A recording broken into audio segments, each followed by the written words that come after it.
Crimson Rivers, training, day 2 and 3. Regulus is already tired of this, and it's only day 2. He's been in the Hollow for 3 days altogether, and he just wants to go home at this point. Instead, for the second time, he's walking into the training room with James, and strict instructions to never stray too far from him. Yeah, Regulus is the unluckiest sod in the world. James, meanwhile, beams at another tribute and waves happily at her. The young girl perks up a little and waves back. Rather cheerfully, James says, "That's Vanity Clyde. She has 3 siblings altogether and a mild obsession with bugs." "Right," Regulus mutters, struggling not to grimace. Oh, he wishes James didn't know that. He wishes James wouldn't get so invested in people. It's going to break his fucking heart when they die. "I'm going to get daggers. I'll come with you." "Of course you will. Sirius literally told me to," James reminds him. Regulus rolls his eyes as they move through the room. There are a lot of gazes on them at the moment, watching their every move. "You just do everything Sirius says, do you?" "Well, don't you?" James challenges. "No," Regulus snaps, as if he's not doing exactly that. He can't help it. Sirius has been through this before, and if there's anyone in this world who Regulus trusts wholeheartedly, no matter what, it's Sirius. When it comes down to life or death, and certainly this is, Sirius is who he looks to. It's ironic, really, because with everything else, well, in day-to-day life back home, Regulus didn't look to Sirius for anything, and Sirius didn't really give him anything to look at. When he returned a victor, he'd come home lost, as if he did lose, as if parts of him died in that arena. Whatever those parts were, they were the parts that Regulus had claimed to, and they were gone, never seen again. James was the one who had Sirius after that. It was James that Sirius needed, not Regulus. Sirius couldn't even look at him sometimes. It was equally hard for Regulus to look at Sirius, knowing that everything that happened to him was his fault. All those parts of him that died when he won, Regulus is the one who killed them. And he didn't even choose to. Sirius made that choice for him when he volunteered. Sirius never said it. He has never said it, and Regulus thinks he will die before he ever admits it, but Regulus is sure that Sirius regrets taking his place. But it's Regulus's turn now, and all of those issues can't exist here, as Sirius said. It's about surviving, and of course Regulus instinctively looks to Sirius for that. If not for Sirius, Regulus wouldn't have survived to make it here at all. "So, how do you know which ones you'll like?" James whispers directly in his ear when they stop in front of an entire display of various daggers. Regulus jerks away, the proximity of him and the warmth of his breath over Regulus's neck making his skin prickle. He huffs. "Can I just have a little space? Sirius didn't say you need to stand on top of me, James. Fucking hell." "Well, did he say I couldn't?" James replies, grinning when Regulus cuts him a sharp look. But he's dutifully stepping away, giving him the space he's asked for. "But really, how do you know which ones you'll like? There are a lot." There are, in fact, a lot of different daggers. There are traditional daggers made of different metals, small yet deadly push daggers, karambits with the curved claw-like blade, stilettos with the thin needle-like blade, and there's even a selection of balisongs, or butterfly knives as they're known. Regulus feels like a child stepping into a sweet shop, except it's just him and a variety of pointy weapons. He would like one of each, please. "These are the most efficient option, depending on the situation, even if they're fun," Regulus murmurs as he picks up a balisong. "You have to be quick and practice to open them if they're closed, and if you're not fast enough, it could cost you your life." "Are you fast?" James asks. "Yes," Regulus says, then shows him. Sirius made him one of these once, quite literally building the mechanism for him. For months and months, Regulus practiced with it, walking around with small band-aids on his fingers, cuts all over his hands from where he repeatedly used it. He has a few scars on his knuckles from it even now, faint and tiny. This one isn't really like his other one, so it takes him a few swings and rolls of his wrist to really get used to it, but once he has it, he has it. There's a pattern to it, influenced by weight distribution and the knowledge of what motion you've taken, where the blade is going and where it's been. In seconds, he has it open and then shut right back again. That's really... James stares at him, darting his gaze between Regulus's hand and face. These are especially good for hand-to-hand, particularly very close range, Regulus says as he sits the balisong down to pick up one of the push daggers. The handle sits in his palm, fingers curled down beneath the small blade. He lifts it up in front of James's nose, watching his eyes cross. They're not hard to use, very good for self-defense. If you find one, keep it on you. It's easy to stab someone in the throat if they're pinning you to the ground, or anywhere you can reach, really. Noted, James mumbles.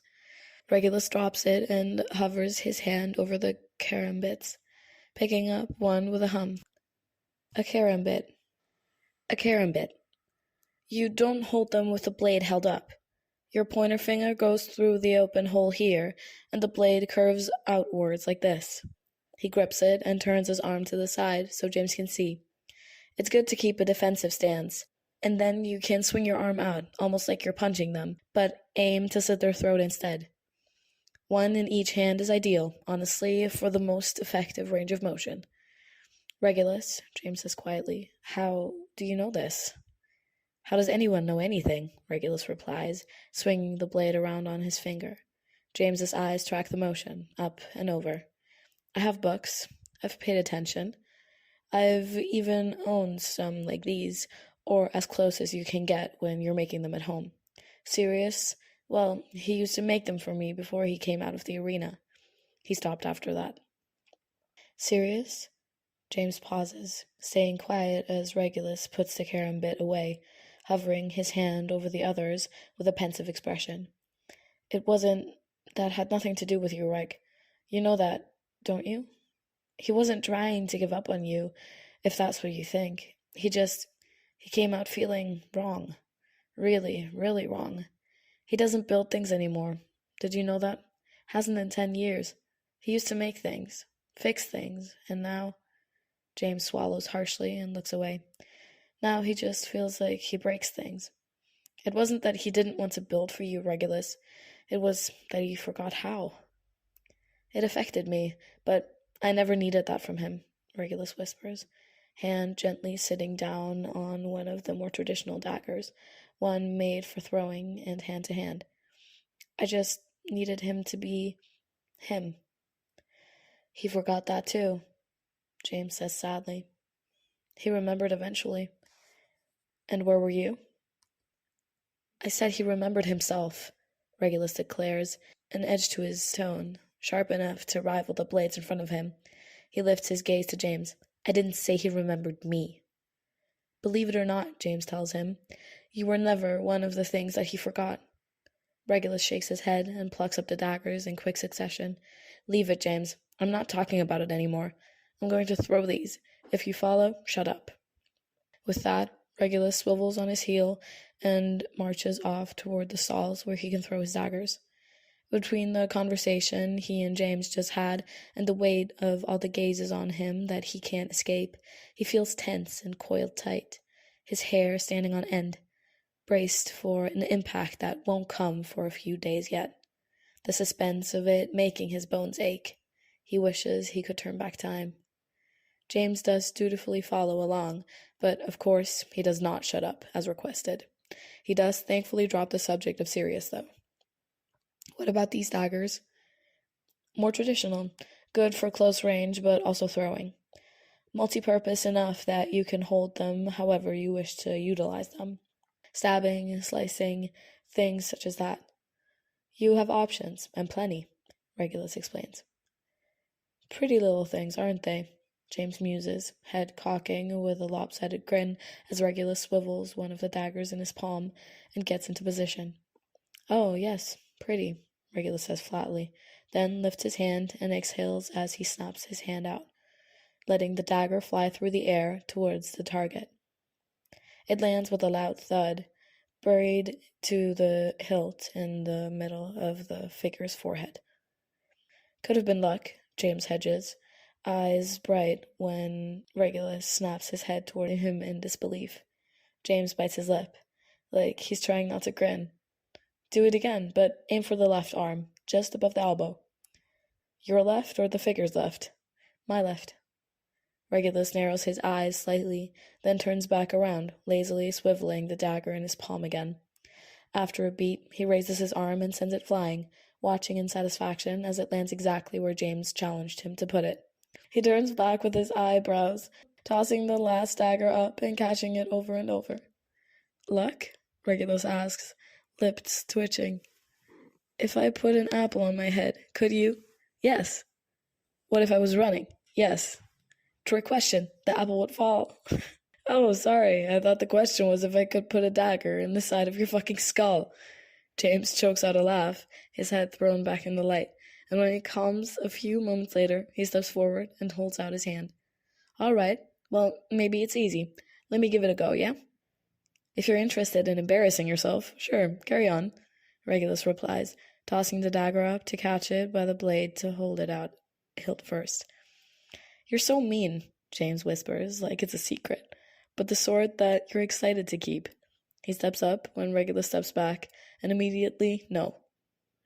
No, Regulus says, stepping forward again, reaching out to grab James by his shoulders, moving to lightly nudge at his ankles with his shoes. He grabs James by his hip and twists him a little, then steps back. All right, continue. James raises his arm. No, Regulus interrupts again, swiveling around to stand by his arm, tapping underneath his elbow, twisting his wrist. James nearly drops the dagger because his grip is so slack, and Regulus clicks his tongue as he slides his hand up to cover James's fingers with his own, pushing them down. You want to keep your grip light, but not too light when you're throwing. Stabbing requires a firm grip. The last thing you want is for it to go flying if... James, are you even listening to me? What? Yes. Throw light, firm stab. Got it. Carry on. Please carry on, James tells him, watching him intently. James, this is quite literally life or death. Now is not the time to discover you have a knife kink, Regulus hisses. No time like the present, James corrects, grinning. Stop, Regulus chastises, swatting him on the shoulder, and James's grin softens into something sweeter. Regulus averts his eyes from it, because looking at it is hard, and it doesn't really feel like he deserves to see it. I'm trying to help you.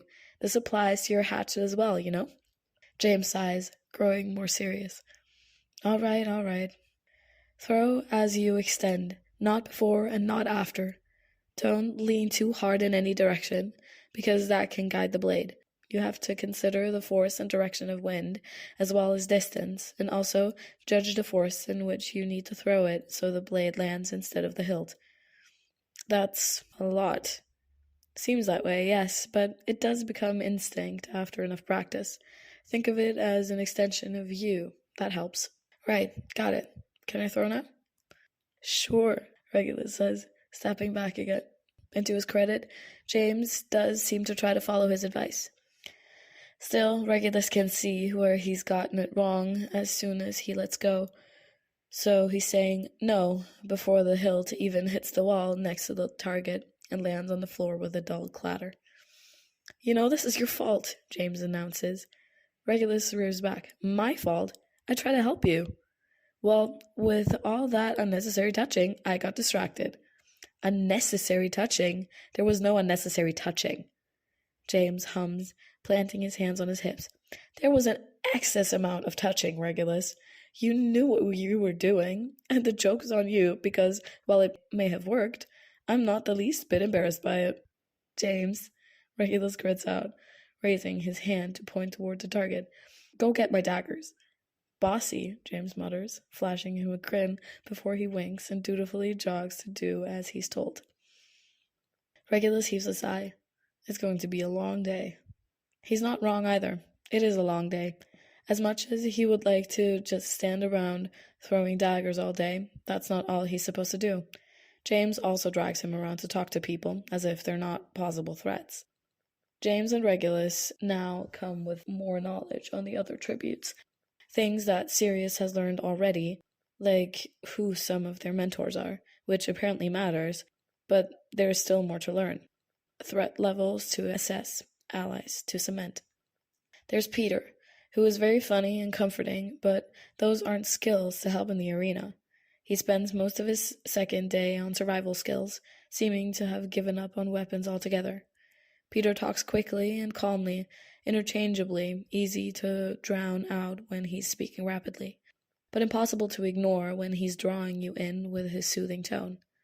Again, not a skill to save his life. He's no threat, and Regulus tries not to learn anything about him the way James does, because he's quite sure Peter's fear of being one of the first to die is going to come true. James already gets on with him so well that it actually tugs at Regulus's heartstrings. What's interesting is that Peter's mentor is Dolohov, which Sirius has informed them with derision in his tone. It's the same mentor that Bernice has, and that would make Regulus suspicious, if not for the fact that Sirius basically stated outright that Dolohov has no use for Peter. He's apparently already made it clear that Bernice is his favorite, the one he wants to win and who he plans to get sponsors for.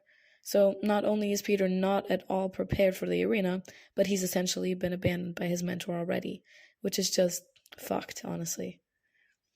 There's Vanity, the young girl who really likes bugs. She spends literally all of her time at the bug station, endlessly fascinated by them. James keeps trying to encourage her to at least go to other survival stations, but she just shrugs him off. Sirius, strangely enough, didn't mention who her mentor was. There's Dylan, who quite blatantly has a crush on James. He gets flustered every time James smiles at him, or reaches out to touch his shoulder. He's younger, but not by much, at 21, and he also doesn't have that many skills when it comes to weapons, but he's very good at starting fires. He does it faster than Regulus has seen anyone manage to yet. Threat level, low. Regulus still doesn't like him. There's Irene, 23 years old, and yet another who also has a strong reaction to James. She drops countless hints about them sneaking out of the training room together, all of which go right over James's head entirely. She laughs at literally everything he says, even when he's not really making jokes. And of course, James likes that. It pleases him, the reaction of unspoken praise. He likes to make people laugh, always has. Regulus rolls his eyes so much that it's a miracle they don't roll right out of his head. Irene's skills are not non-existent, though, which she proves on the second day. She wields a sword like she's been trained for it, clearly practiced, and clearly a threat. Her mentor is a friend of Sirius's named Frank Longbottom. Regulus also doesn't like her. There's Matthias, who's 18, and they're very friendly. They remind Regulus of James, actually, if not a bit quieter. They've improved with the crossbow, and they do take the time to go learn about survival skills, so they're getting a variety. Threat level, medium. Regulus likes them for the most part, but he still tries not to learn too much about them. Like Irene, their mentor is also Frank. Finally, there's Evan. On the second day, he's at the rope station yet again, repeatedly tying knots or pulling himself up, as well as swinging between them. No one really bothers him, or seems to notice him at all. His fellow tribute is a teenage girl named Juniper, the one who spent the entire day pommeling a training dummy with a club. She does it again the second day as well, like she has a lot of frustration to work through. People keep a wide berth from her, which may be the point, honestly. Regulus sympathizes with her. Their mentor is yet another friend of Sirius's named Emmeline Vance, and he warned not to underestimate her tributes. As for Evan, he doesn't seem to really mind that James and Regulus approach him. He teaches them a few knots when they ask, and he listens when they explain some of the things they've learned at the survival station. But it's clear he's not there to make friends. There is a quiet mutual respect between them, though, for the exchange of information, a sort of you scratch my back, I scratch yours situation.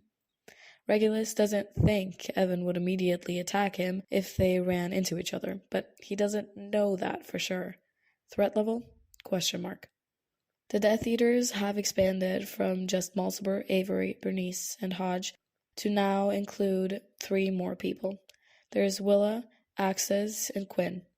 Willa is a young girl around Hodge's age, but she's lethal with a bow and arrow, which seems to be her ticket in. Axis has crafted a fucking hook on the end of a rope that they can toss with frightening precision, repeatedly dragging various objects and training dummies across the room.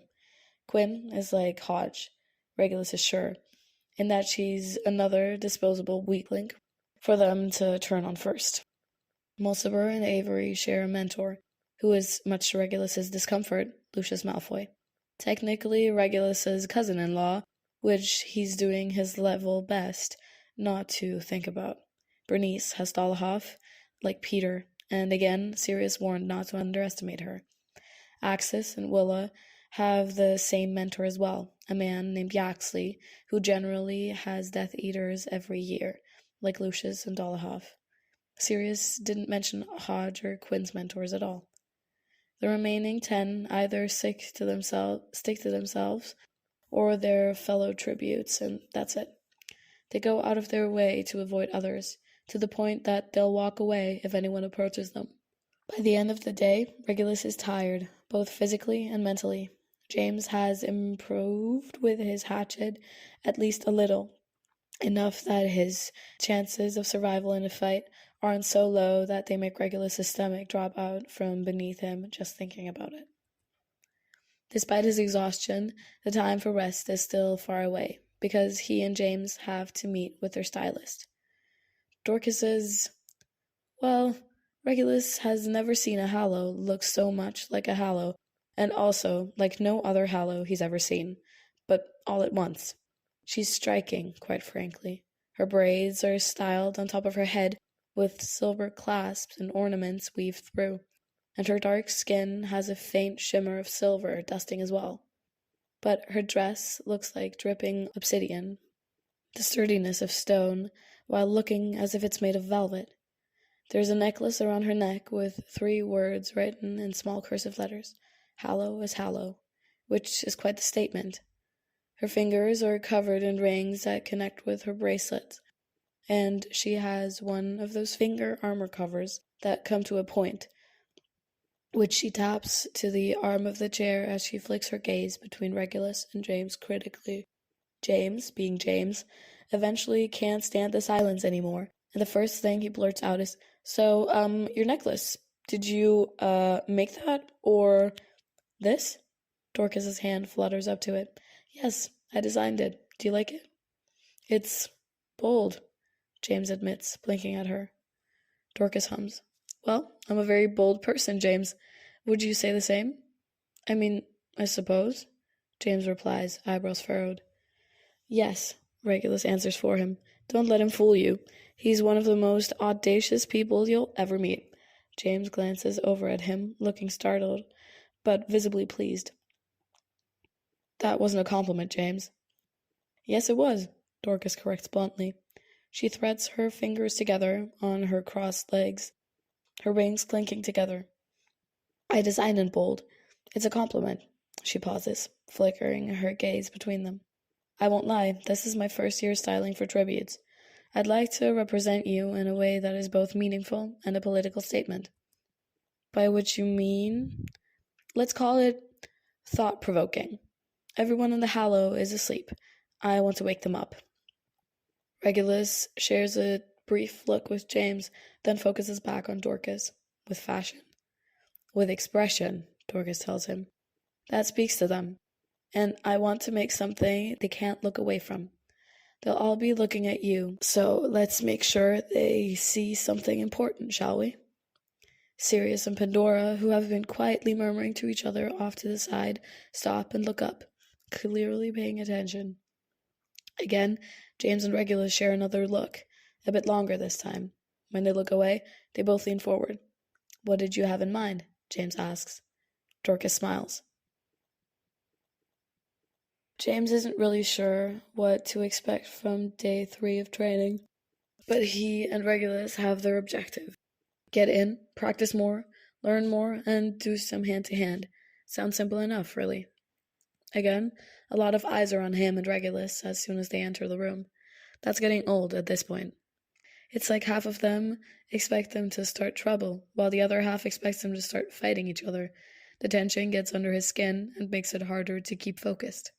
"Oh, hi," James says, brightening up when Peter comes over to greet him. "How do you beat us here every time?" "Brilliant time management, courtesy of my mentor," Peter tells him with a chuckle. "Sirius wouldn't know time management if it jumped up and bit him," Regulus mutters, rolling his eyes. James snorts. "This is true. The poor thing looks miserable when he has to wake up early. He's always been a bit of a night owl, if I'm honest. He used to say it was a star thing." "A star thing?" Regulus repeats, eyes narrowed. "Being named after a star, I suppose. It only made sense," he said, "because stars are awake and active in the night sky, so why shouldn't he be?" James says fondly. Regulus scoffs. "I'm named after a star, too, you know." "I know," James murmurs, his lips curling up. That doesn't really go against what he says, though. "You also like to be up and about at night." "I've never seen someone look as grumpy as you do when you've woken up early, except Sirius." "Yes, well," Regulus trails off, clearly unable to refute Sirius's claim. He doesn't so much as admit defeat, as he refuses to accept it by pursing his lips and looking away. So stubborn, James thinks, fighting a smile. "I saw you yesterday, you know," Peter says, drawing James's attention again. "With the hatchets, I mean. You're really quite good. I've heard whispers." Peter glances around and steps closer, lowering his voice. "I've heard whispers." Peter glances around and steps closer, lowering his voice. "The others, Mulciber and that whole group. They've been talking about it." James nods. "I'm sure they have." "What have they been saying?" Regulus asks, and Peter blinks at him. "You heard them talking, so what did they say?" Peter shrugs awkwardly. "Nothing too much, really, just that James is more of a threat than they thought. Seems too soft to worry about that at first, they said." He pauses, reaching up to scratch his nose.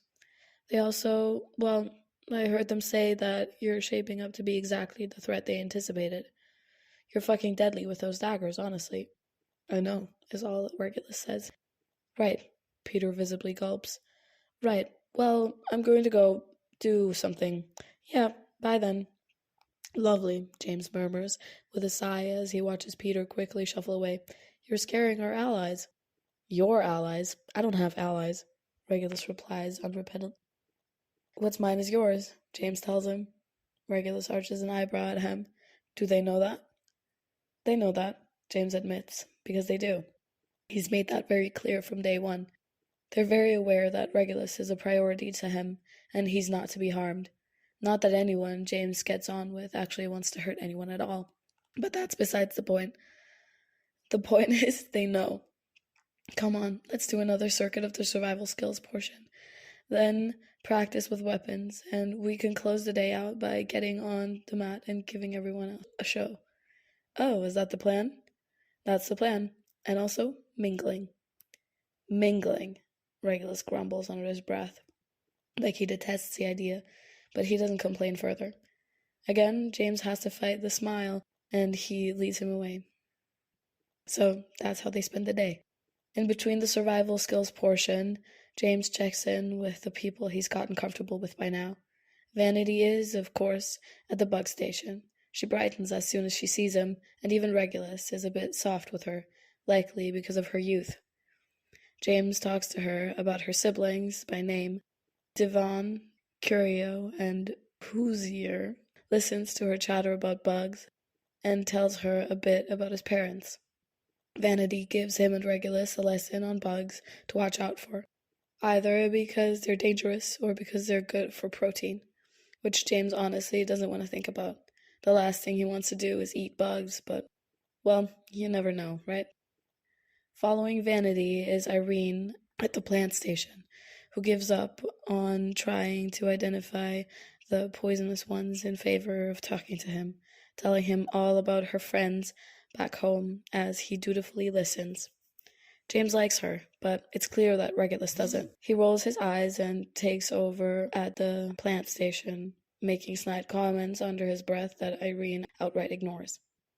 James isn't sure why Regulus has such an issue with her, honestly. She's really quite nice. They meet Dylan at the fire starting station, and he admits he likes it there because it's the one thing he's really good at. Regulus also doesn't like him for whatever reason that James can't see. James likes Dylan. He's sweet and a bit nervous, and he talks about his best friend back home with the same kind of ferocious devotion and love that James feels for Sirius.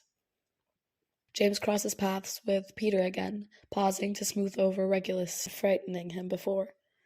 Like with most things, James has learned Peter bounces back easily. He and James chat for quite a bit until they're both in stitches, wheezing with laughter as they hold onto each other's shoulder so they won't fall over. Regulus stands off to the side and looks bored. Matthias is found practicing with a crossbow, which James and Regulus learn on their way to start with weapons. As soon as they approach, Matthias looks up with a grin.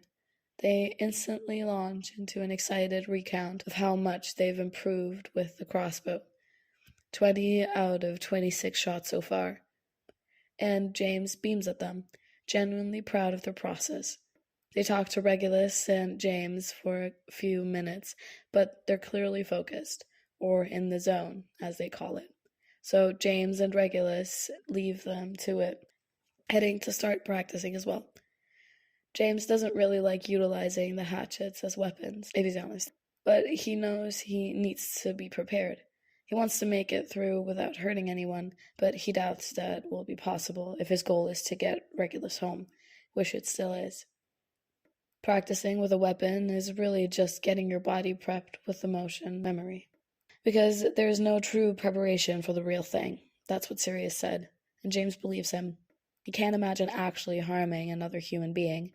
Can't even picture it, and yet that's the reality that's sprinting right for him at full velocity. Meanwhile, Regulus uses his daggers like there's no hesitation whatsoever. He's confident with them, as well as precise, dangerous, deadly even. People are smart to be wary of Regulus and his daggers. As previously established, though, James is stupid, so of course he's fascinated by it. His eyes are drawn to Regulus over and over, watching how he moves, watching the calm coil of his body as he wields his weapons. Pretty little things, indeed. After they finish with that, towards the end of the day, James and Regulus stop by to see Evan at the rope station again. He's like Vanity in that he's clearly found his thing, and he's doing nothing else. All anyone knows about him is that he's good at tying knots and climbing ropes, which isn't a lot, really. James can't tell if he's friendly or not, but he doesn't ever seem upset when they speak to him. He doesn't divulge personal information or seem to care about theirs, but he seems open to them sharing things they've learned. And every time they do, he makes sure to teach them something as well. Regulus manages to draw a brief, quiet chuckle out of Evan just once, and that oddly makes James feel better. It makes him worry less that Evan would take the opportunity to kill them the moment he found it, if not hunt them down. Now, at least James thinks that Evan would maybe, possibly back away if they did, instead of immediately trying to fight. So, there's that. As the day starts to draw to an end, before the evaluations being held in the evening, James follows Regulus to one of the mats off to the side. It's not directly in the center of the room, but everyone will be able to see them. They both kick off their shoes, then step up. No damage to the face, James reminds Regulus, because Sirius had been very clear on that, and so had Pandora. They want no visible bruises before the upcoming interviews. I know, Regulus says, rolling his eyes. I'm not going to punch you in the face, James. Well, you've already done it once, James teases, grinning when Regulus's face turns red. That was an accident, Regulus mumbles, and I thought we agreed to never talk about it. No, you just demanded that I never mention it, which you're ignoring. You gave me a nosebleed. I was 13. James chuckles and bounces on the balls of his feet. a very feisty 13-year-old going around assaulting people. You broke into my house through my window, Regulus sputters. It was the middle of the night. I thought you were an intruder. What was I supposed to do in that situation? Well, I didn't expect you to scream, roll out of bed, and punch me in the face, James admits, laughing helplessly as Regulus's face grows brighter. I thought it was Sirius's room, you know that? All I wanted to do was sneak into my best friend's room, and instead, his little brother nearly broke my nose. And now I'm tempted to again, Regulus grumbles. James shakes his head and bounces some more, his chest warm at the memory. He had really been trying to sneak into Sirius's room, so he wasn't at all prepared for the fist that collided with his face as soon as he slipped through the window. As soon as Regulus realized it was him, he'd started stuttering apologies as James groaned and bent over, clutching his face because it had fucking hurt. He remembers that it had left him stunned, though, dazed as he'd stared at a rambling Regulus in pure disbelief. So startled because he never even saw him coming. That's a common theme with him, really. Regulus had been so embarrassed, and he'd rushed to get a towel for James's nose, his cheeks red. He'd nearly been in tears. James remembers sitting on the bed as Regulus apologized over and over, and then laughing helplessly, only to groan at the pain that caused. Regulus had held the towel to his face until James smiled at him, and then he turned red again and left quickly to go get Sirius. Of course, when Sirius heard what happened, he'd laughed so hard that he actually had to lay on the floor, and poor Regulus looked like he wanted to crawl under his bed and never come out again. Those were simpler times, back before Sirius went into the arena, back before Regulus hated James, back before James knew what it was to feel like a failure. They were so young. Are you going to stand there all day, or? Regulus raises his eyebrows and shifts on his feet ever so slightly. Best not to leave it to a tap-out. James muses, lips curling up at the corners. You're so stubborn that you'd never. Well, at least you know. Regulus replies, a flash of amusement passing through his eyes. James nods, and then he moves in. He hasn't really done anything like this with anyone other than Sirius, but he has done it enough with Sirius that he knows what to do. In a way, it's like a dance. One where your partner is actually your opponent and you have to anticipate their steps while doing your best not to give your own away. You have to pay attention and focus, relying on defense and offense interchangeably, knowing which one is most efficient. Regulus has likely never done this with anyone other than Sirius either, so this means he knows all the same things that James knows. Like James, he doesn't tense up, and he remains watchful of every move James makes. Distantly, James knows that people are watching them, that they've gathered something of a crowd, but he doesn't care. His world narrows down to Regulus, and that's it. There's the first few tentative steps out of their bodies circling each other like a dance or standoff, and then Regulus skips backwards when James makes the first swipe for him, light on his feet. It happens again, and then James picks up on how to anticipate it, catching his arm. Regulus immediately grabs James's hand and whirls around, twisting it around his back. He uses the momentum to shove James in the back, sending him stumbling forward a few steps. When James turns back around, Regulus is still in the same space, loose and relaxed, huffing a laugh under his breath. James shakes his head and moves in again. You and your evasive maneuvers, James mutters as Regulus once again dances out of range. Regulus sends him a quick smile, there and gone in a flash. Oh, he's enjoying this. Surely you didn't think I would make it easy, did you, James? You? Never, James says. Less fun that way, anyway. This isn't about fun. This is about survival. Who says it can't be both?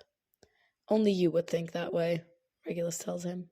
James grins and shifts forward, catching Regulus's elbow when he starts to lift it, and hooking his foot around the back of his calf to sweep his legs right out from underneath him.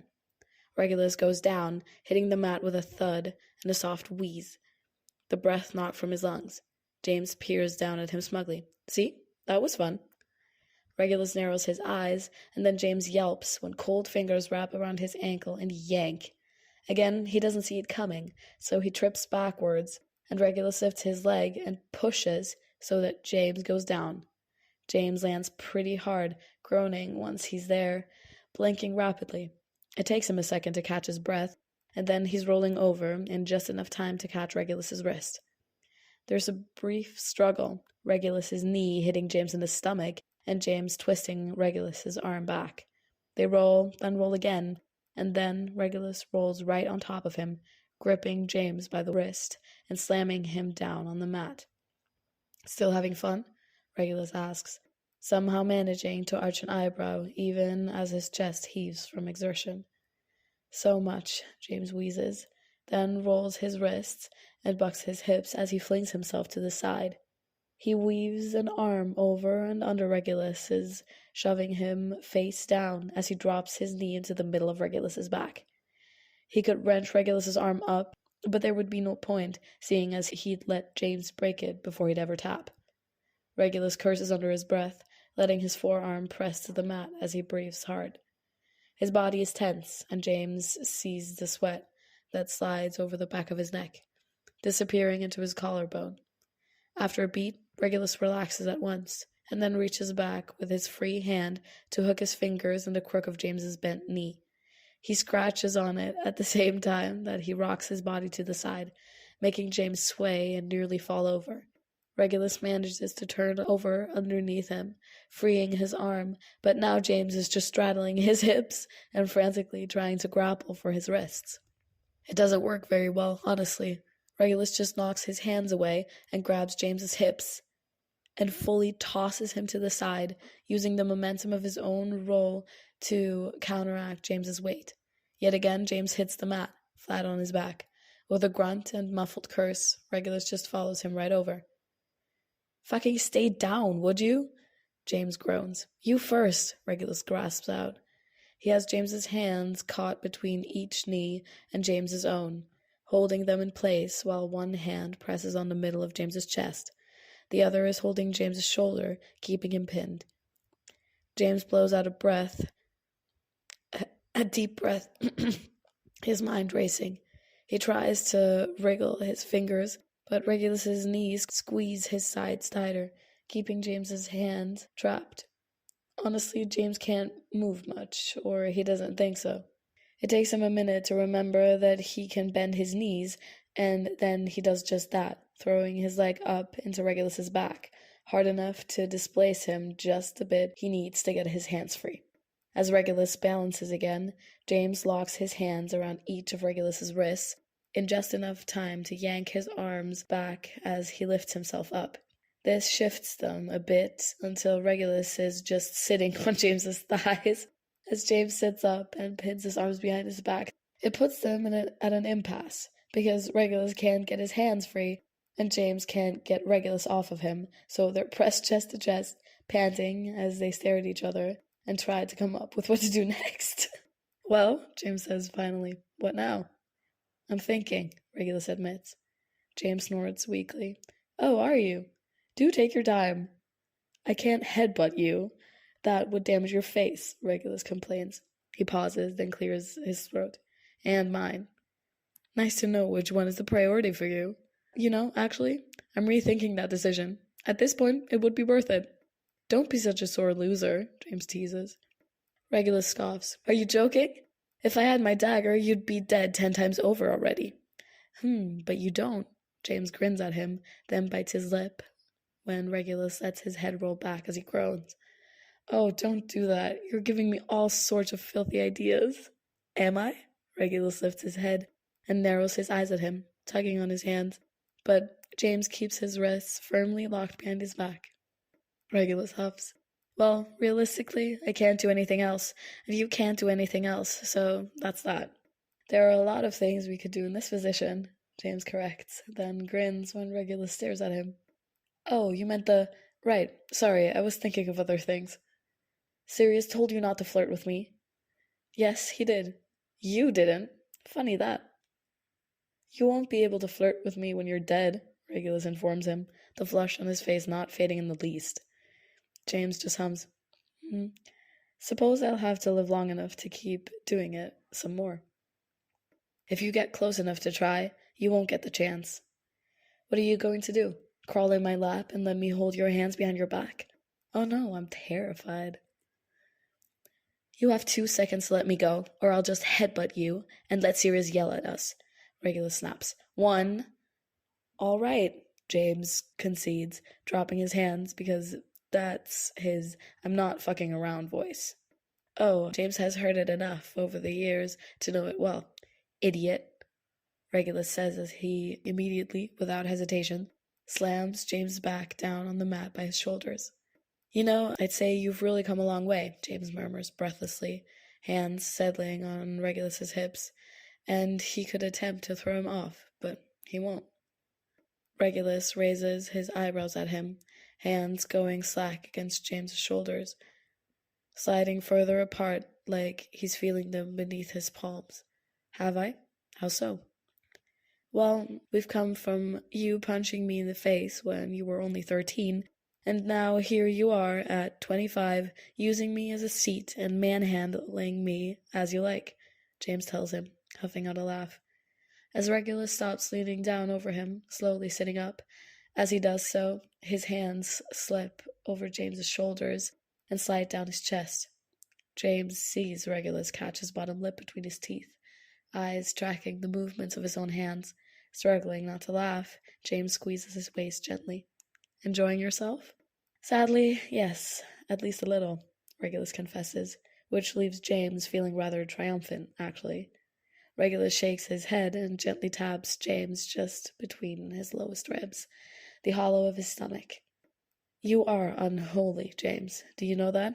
It's not fair. You should not be this fit, attractive, sexy, irresistible. James lists off. Athletically inclined, Regulus fills in with a scowl. A very cute scowl, but a scowl nonetheless. James grins up at him. You hate it, don't you?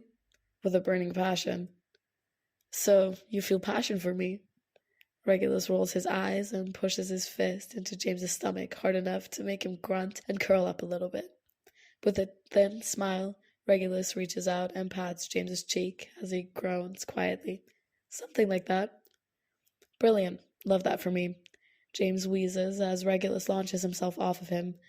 James presses both hands to his stomach, breathing hard, and then a hand is held out above him. Regulus waits, eyebrows raised, and James, after he catches his breath again, reaches up to take it. Again? Regulus asks as he helps haul James to his feet. James chuckles. You're like a snake, measuring my body to know precisely how you need to kill me. Regulus's lips twitch, but he doesn't deny it. James shakes his head and shifts on his feet. Yeah, all right, let's do it again. They go again, and a few more times for good measure, until they're both just sprawled out on the mat, panting as they stare up at the ceiling. They've been in every position possible at this point, and each of them has won at least once. James knows what it's like to have Regulus's thighs around his head, and when he'd made the comment that he would now die a happy man, Regulus had squeezed as if he was trying to pop his head like a melon. James didn't even try to get out of that one, if he's honest. People stopped watching the show about halfway in when it became apparent that they weren't actually going to try to kill each other. Some of them even seemed surprised or amused to hear James flirting with Regulus at literally every available opportunity. Irene had asked if she could train with James, and Regulus thankfully shut her down with a simple, sharp, no, find anyone else, which saved James from finding a way to refuse. The training room is emptying now, people leaving and getting ready for personal evaluations. James knows he and Regulus need to get up and leave, but neither of them do for a long moment. They remain on the mat, chest heaving as they lay side by side, completely worn out. Surprisingly, it's Regulus who breaks the silence first. His voice is quiet. Sometimes I try to picture putting these skills to use, and it isn't clear. It won't be like this, James. Not in the arena. We'll be fighting for our lives. I'll be fighting for yours, James doesn't say. He can't bring himself to say it, and he doesn't know why. Maybe he should. Maybe he should just tell Regulus that he plans to help him get home. But he can't. It won't make Regulus hate him less. James knows it'll make Regulus hate him more. I know, is the response James settles for. You can't hesitate, Regulus whispers, sounding grave. He pushes himself on his elbows and peers down at James, his throat bobbing. Not even for a second. Not for anyone. James gazes up at him. Not even for you? Not even for me, Regulus says softly, and then he gives James a smile. It's small and sad. But I'm faster. Yes, you are, James admits, because he is. So, as long as you don't hesitate, I won't even get the chance to. The thing is, James doesn't believe Regulus will kill him, given the chance. It's hard for him to even conceptualize it. He's known Regulus since he was 10 years old. Just a young boy being carried around on his big brother's back because he wasn't feeling well, asleep on his shoulder. James thought he was younger when he first saw him, because he looked so innocent and small when he was sleeping, a wet spot of drool on Sirius's shoulder under his slack mouth. It had surprised James to learn he was a year younger, nearly 2 younger than Sirius. He's just a baby, James had thought. James grew out of thinking that about Regulus, eventually, and Regulus stopped being sweet soon enough. That doesn't mean James doesn't remember. That doesn't mean James doesn't know he's capable of it. Regulus, with his scowls and harsh words, used to smile and stutter and default to kindness as his first instinct. He used to be shy. All of those things still exist within him. They just manifest differently now. James doesn't always have Regulus figured out. Not the way he used to, but he knows one thing for sure. Regulus isn't a killer. He is a survivor. And he'll do what it takes to survive, but he won't go out of his way to hurt anyone, especially not James. He can say what he likes, but after all these years, Regulus's eyes are the same, if nothing else, and James needs only to look in them to see who he really is. Then you won't get the chance to, because I'm not going to hesitate, Regulus tells him quietly. Not for the first time, and James just doesn't believe that at all. Maybe that's a risk, but James looks into Regulus's eyes, and he feels completely, entirely safe. As if he can sense the source of his weakness, Regulus drops his gaze and pushes himself up all the way, standing to his feet. He could walk away and leave James behind, but he doesn't. He offers his hand, holding it out to him. James reaches up and takes it.